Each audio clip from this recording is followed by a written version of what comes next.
So thank you everyone for joining today for a virtual LF Decentralized Trust meetup. Today we are talking about enterprise grade performance with Couchbase database integration for Fabric. We have our presenter today, Jay Kumar. Thank you, Jay, for presenting. And with that, please, Jay, take it away. Hello everyone. So today I'll be talking about how we integrated Couchbase into Hyperledger Fabric as a state database. And I'm a software engineer at Couchbase. And today our agenda would be I'd first talk about the implementation details. Then I'll talk about the migration process. What are the parts that needs to be changed in your chain code or in your query or in your indexes. Then I'll talk about the configuration, how your YAML or the Docker files need to change to run Couchbase as the state database. And I'll be talking about the demo. I'll be showing you the demo. Yeah. So first, I'll start with the implementation. So the Fabric team has done a great job at providing the interfaces to uh, implement, and we can just implement those. Some are optional, some are mandatory to support a database as the state database. So I'll be going over them. There are 7 of them. The first one is version DB provider.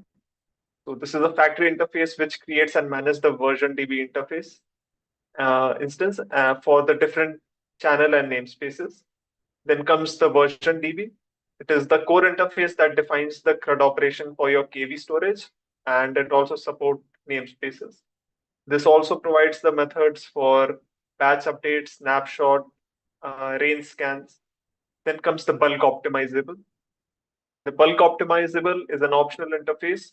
You can implement it if you want to allow the code to do operations in bulk. It also, for example, let's say it is bulk read or bulk write.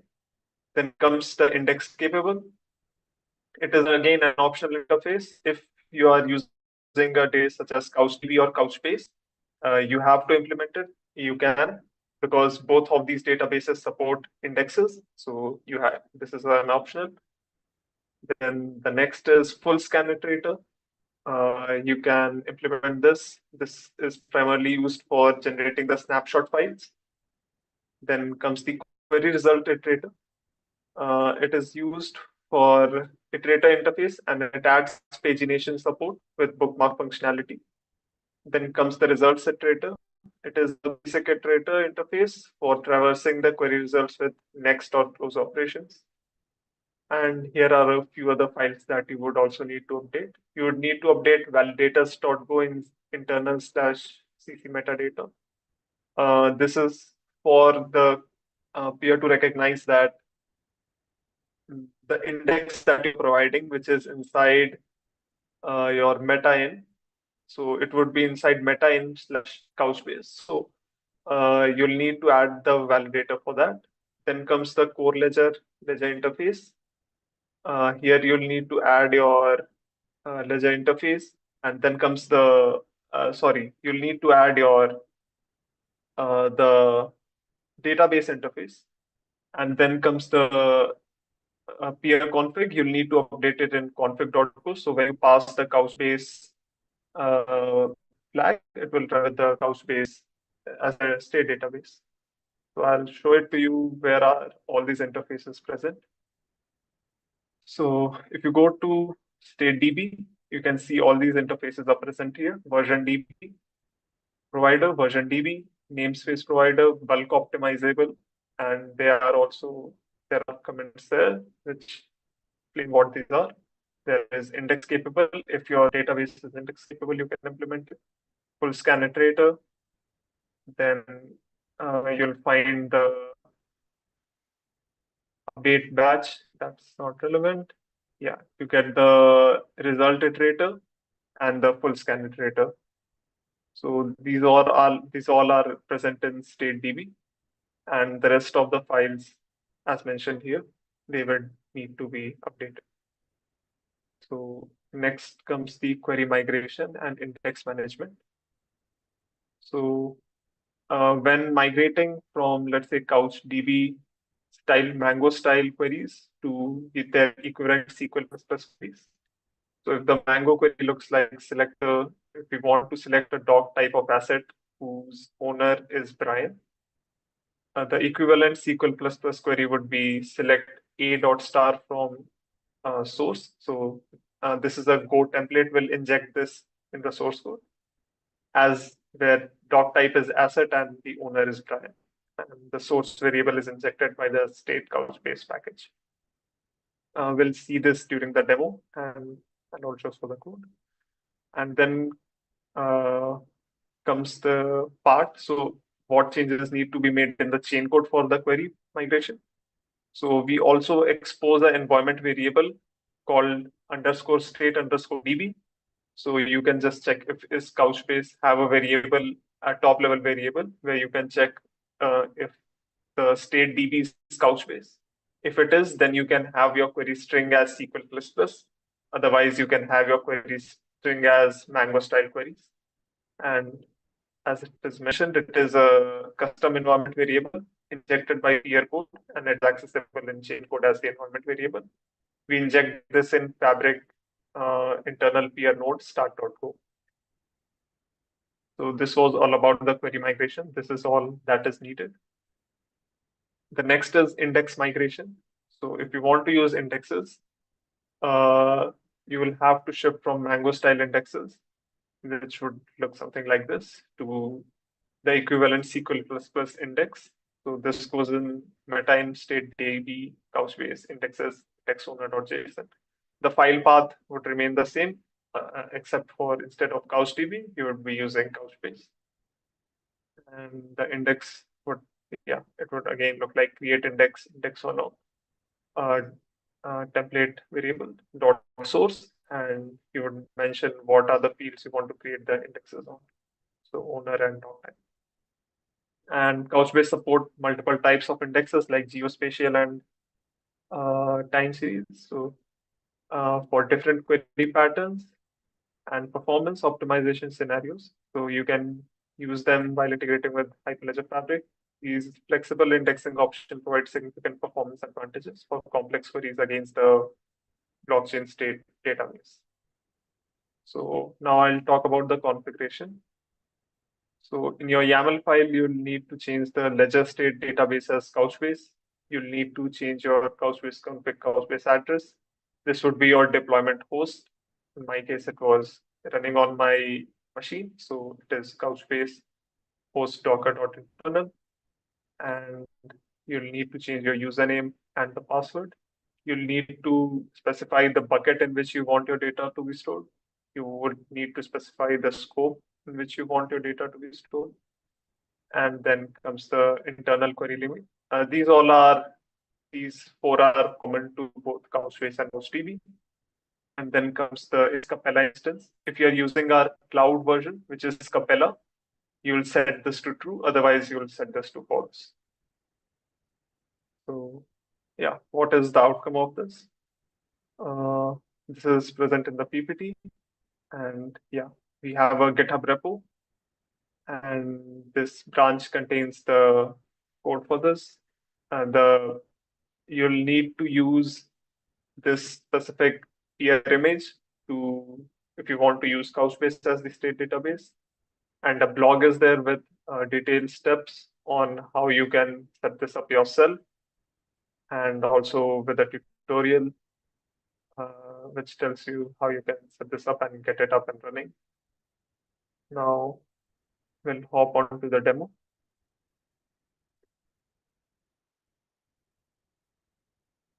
So I'll be using the Fabric samples repo, and this is my compose file. Here we have one of the peers running with Couchbase as the state database, and another peer which will run CouchDB as the state database. So this is one more thing. If you are deploying with Couchbase as your state database, you can still interact with other peers who are using CouchDB as their state database. You won't have to all other nodes or peers in the the network won't have to necessarily migrate. And yeah, so we'll run this. And for the example, we'll use the chain code, which is uh, uh, asset transfer jQuery chain code Go. We'll use the Go version and run this.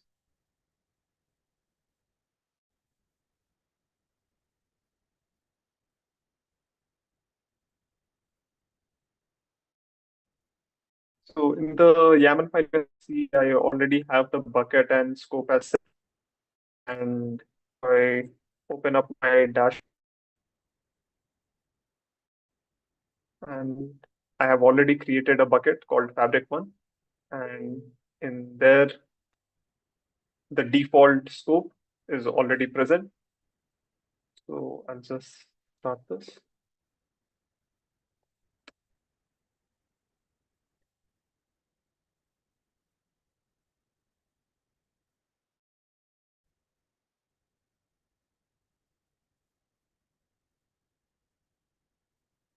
This will spin up the CouchDB in the Docker container, or both the peers would be in the Docker container, and the order will also be in the Docker container. And the Couchbase server is installed on my machine. So yeah.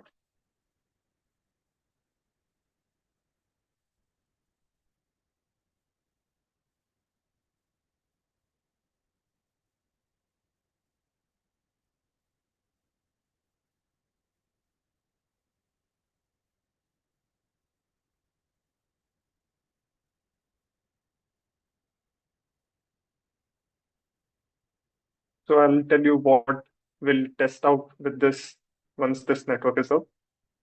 So I'll run a few queries. Go to demo.sh. I'll first create 11 assets, and I have all the commands listed here. We'll use the code that we have deployed, which is asset uh, transfer ledger queries. And if I go there, here we have the chain code.go, and this is the chain code. We can see here we have the variable is Couchbase, and we get the variable state DB, environment variable DB, and we check if it is Couchbase.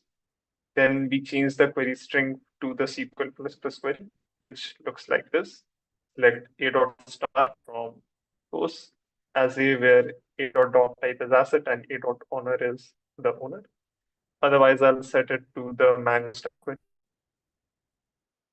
And same thing for the indexes. Couchbase indexes index owner.json. This will create the index in Couchbase server, and this will create a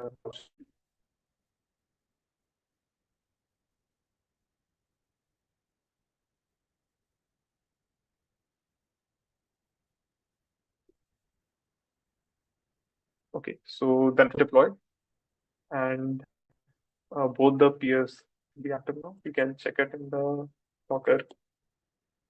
No. Yeah, so the CouchDB is running as a container. We have peer 0, peer 0, 1 and peer 1 and peer 2, and we have the order. We can go here and refresh this. And like PW. So we can see all the databases that are created by the Fabric to maintain its life cycle and ledger. It's all created here. And these are the databases that are specific to the chain code. And similarly, we can go to Vista1, we can go to documents, check for default, and here we have all the ones equivalent collections in Couchbase. So we can go to one channel ledger, And in life cycle, we have all the uh, five life cycle, five, five life cycle documents. And if we go to the life cycle, here also we have the five life cycle documents. So, okay, once this is done, we'll go ahead and create the assets. So we can run a few queries on it and test this out. So I'll export all the necessary environment variables. That's done. I'll invoke the chain code to create these 11 assets.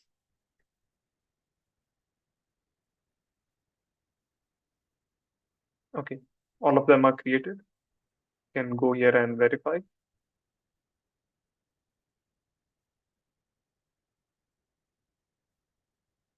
Okay, so asset 1 through 11 are created here. Asset 1, 10, 11, 2, 3, 4, 5, 6, and 8, 9. We can check any one of them. So the version is there. The rest of the values that I provided, they are also there. So this is what the query looked like. We created an asset with a color, with a size, and a name.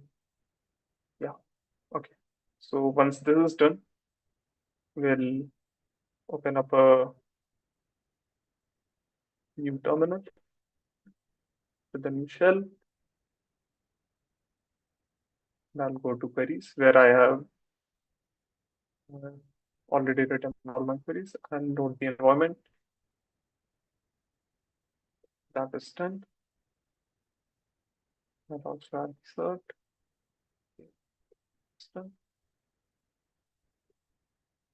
Now, if we want to see, we want to get all the assets that are owned by a specific user, let's say Grace. So here we can see, if I search for Grace, there should be two. One is asset 7 and asset 11.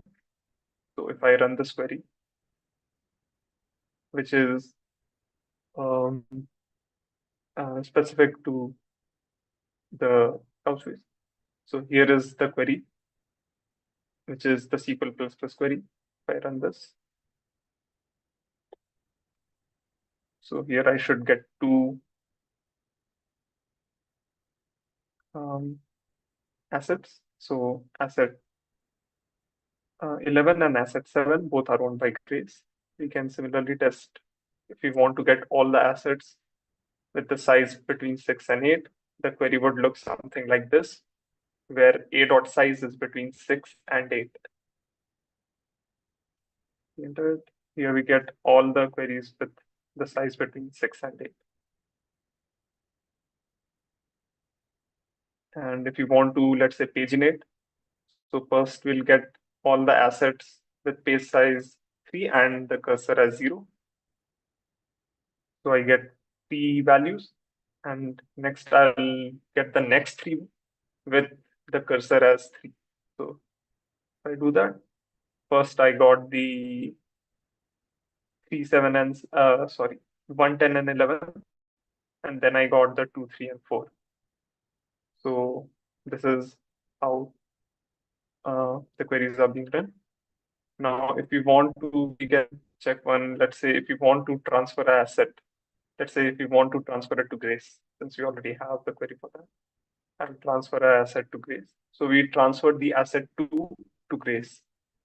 Now, if I run this again, which is to get the asset owned by Grace, I should get 3 assets instead of the 2. So let me run this again. Still see asset.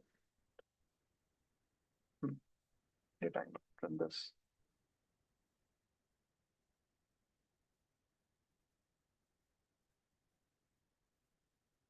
Okay, I think something went wrong here. Oh, wrong terminal. Yeah, now the asset has been transferred. Now if I run this, the variables were not exported correctly. Yeah, so now we see that asset 11, 2, and 7, all 3 have been transferred to Grace. So yeah, this was the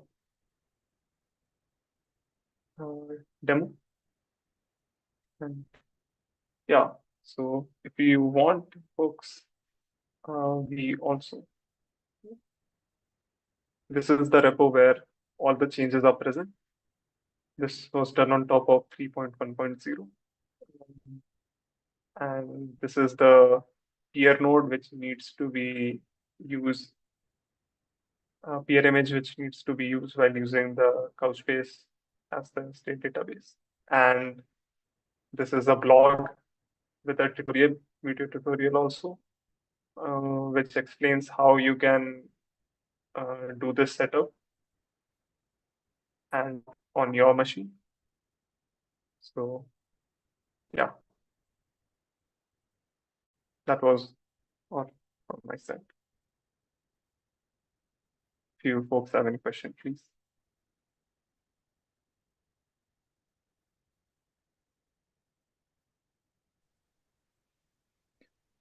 Yeah, can you hear me? Yeah. Sweet. Well, thanks. I got a whole bunch of questions. I don't know how many other people are going to ask questions, but let me throw a few of them out there. Well, let me start with a comment. I'm excited. I am going to play with this. I got a couple of deliverables here over the next month, so I won't be playing with it till later this year, but I will be playing with it and just letting you know. So thanks for the work.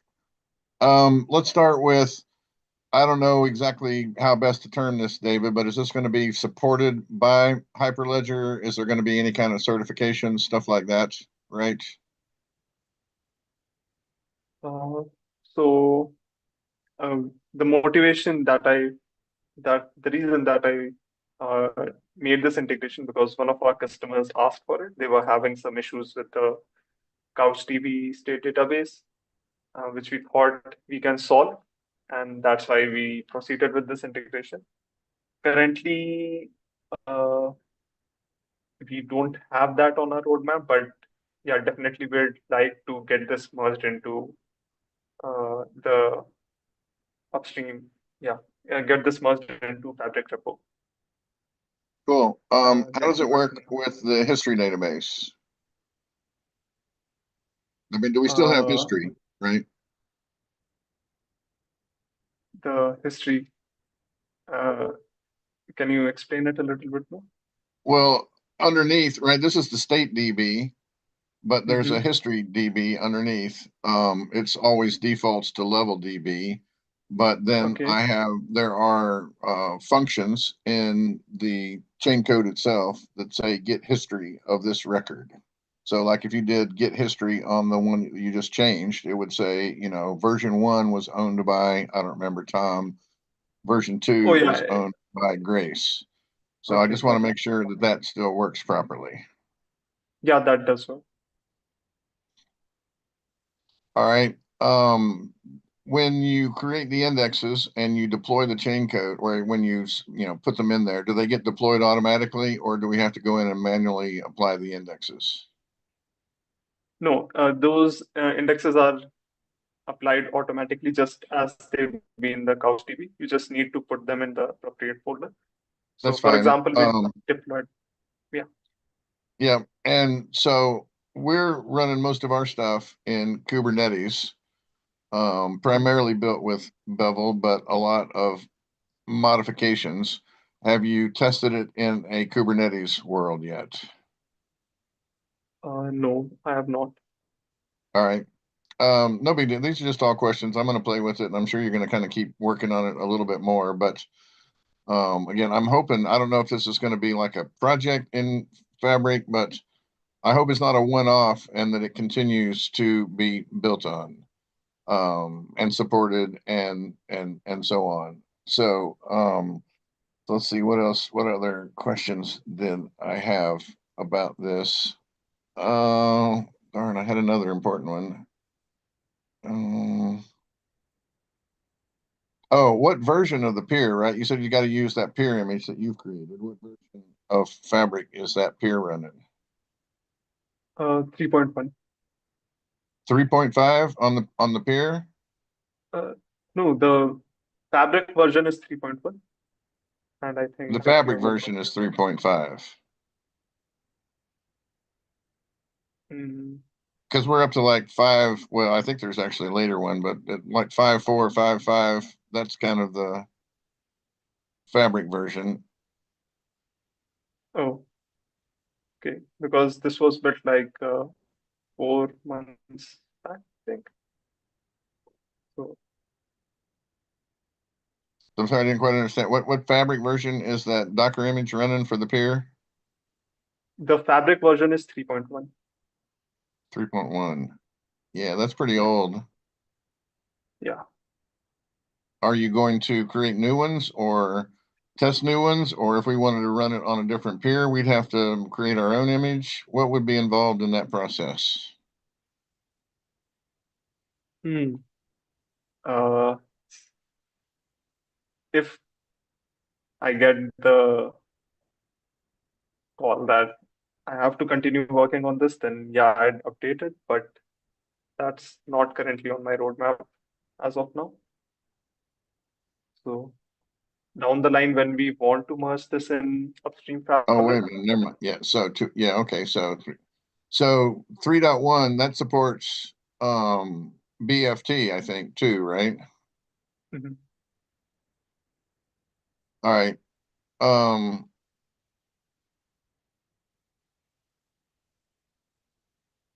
that's probably all the questions I have for now. I'm just gonna have to get my hands on it and play with it, and I won't be able to do that for at least a month. Yeah.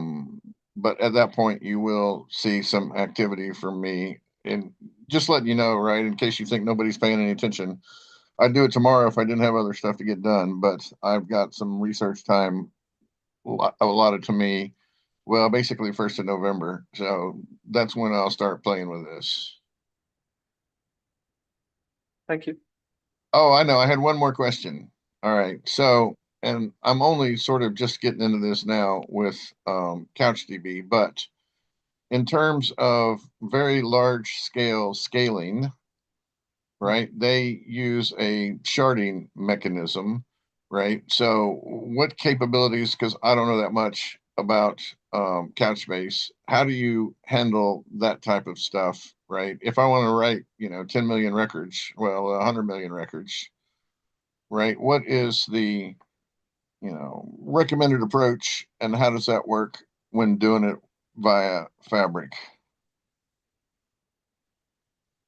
Um, I think if you do that, we would use the bulk insert method with uh, whatever you set. For example, if you set 1,000, we'll upsert 1,000 in a single batch. No, no, no. I'm just talking about documents in general, right? If I want 100 million documents, Mhm. right? At least in CouchDB, they recommend not to have more than 10 million in any given shard. And so you have to implement their sharding functionality to maintain performance at a large scale. How does Couchbase approach that? Is it the same kind of sharding mechanism? Is there something else that you use? And I believe in CouchDB, primarily it means you add an extra index that basically says, here's the shard you use, and then here's the index within that shard. And I don't know more about it than that, but that's also on my list of research is to actually put in 100 million records and see what that does to storage, see how that affects performance. What is Couchbase's approach to storing 100 million records? So that is something I need to confirm with the core team who handles storage and indexing. Uh, yeah, if you can send these questions to me over the mail, I'll add it my mail in the comment section. I'll confirm with our core database team and I'll get back to you. All right, send the question where? I'll send it to my mail. Send my mail ID in the chat. All right, hang on, let me chat. Where's you just want me to put it in the chat here right now, or you want me to send it to I thought you said your email in the chat. I'll send my email ID in the chat and you Oh, can you will. send it. Oh, okay, I got you.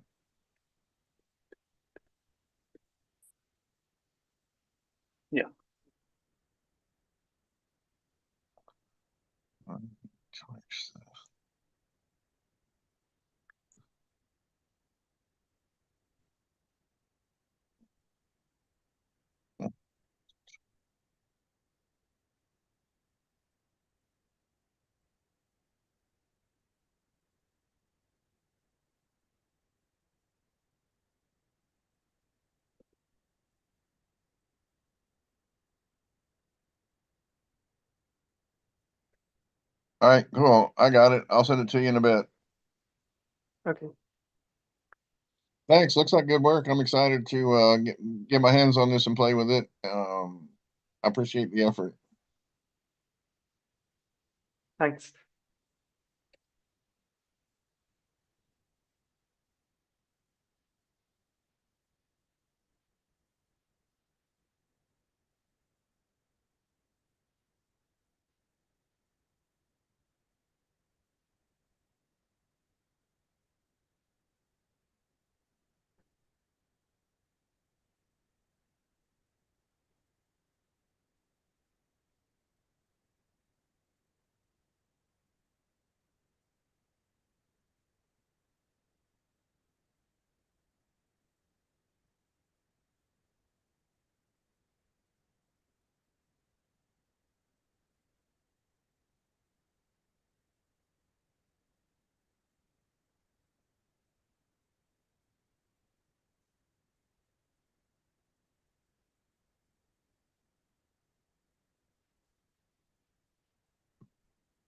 David, is there are there any more questions?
Cool. Well, thanks y'all. Unless there's anything else I'm going to drop.